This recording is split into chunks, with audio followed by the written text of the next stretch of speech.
এই দেখুন, এই স্কুলটাতে আমি পড়াশোনা করেছি খুব অল্প, মানে কি বলবো, 10-12 দিন এসেছি, বেশি দিন আসা ভাগ্যে হয়নি।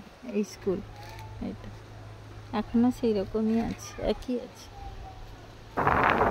এই দেখুন, এইখানে ছোটবেলা আমার কেটেছে, দিদির বাড়ি এইখানে, তাই আমি এখানে চড়াতে আসতাম।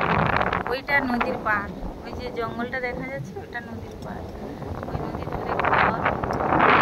আর একটা দারুণ ব্যাপার আছে, তোমাদের শোনাচ্ছি আর দেখাচ্ছি। এই যে ওই বাতি কুঠি দেখা যাচ্ছে, ওই বাতি ছোটবেলা একদম ছিলাম, ভিডিওটা ফেটে যাচ্ছে, হাওয়া হচ্ছে।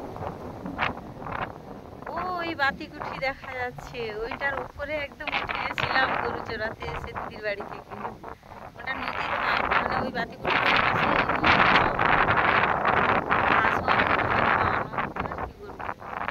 ওই বাতি কুঠিতে আমি উঠেছিলাম। আর এখন 1 কিলো জিনিস নিয়ে হাঁটতেও পারি না। আর এই যে এই মন্দিরে এসেছি মায়ের, এখানে মা খুব জাগ্রত,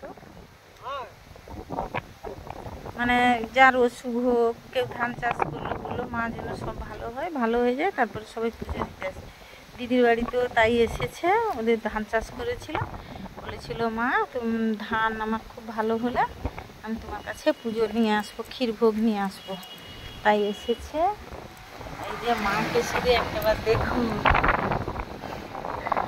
এই মা খুব জাগ্রত, খুব জাগ্রত। এখানে প্রত্যেক দিন পুজো হয় আর ব্রাহ্মণ ঠাকুর আসে শনি মঙ্গলবার করে। এই যে মাকে একটাবার দেখুন শুধু, মায়ের চরণ আর মায়ের সুন্দরভাবে রেখেছে সবাই। আর মা খুব মানে সুন্দর থাকতেও চায়। আর মাকে দেখুন শুধু একবার, মায়ের চোখের পলকটা দেখুন, দারুণ। এখানে মায়ের বাসনপত্র, পুজোর জায়গা রেডি হয়েছে।